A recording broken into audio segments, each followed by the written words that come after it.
जइबू का जान ले जइबू का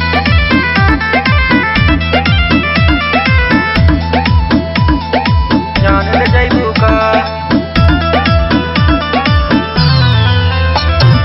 तोहरे प्यार के चक्कर में 10 बीघा खेत बिकाई गवाबा पूरा करे में फरमाइश माथा हमर पगलाई गवाबा घर में जवन पारी पारा उहो बेचवैबू का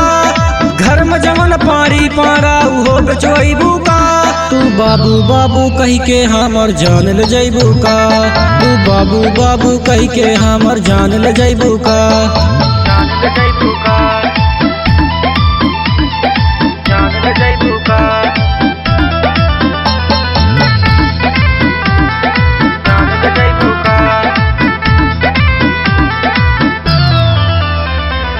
रोज रोज मार्केटिंग करे जावेलू बाजार में लाली वाली विद्या लेके आवा तारू धार में रोज रोज मार्केटिंग करे जावेलू बाजार में लाली वाली विद्या लेके आवा तारू धार में घरहू में तू पापा जी से मार खियाबू का घरहू में तू पापा जी से मार खियाबू का तू बाबू बाबू कही के हमर जान ले जइबू का तू बाबू बाबू कही के हमर जान ले जइबू का जान ले जइबू का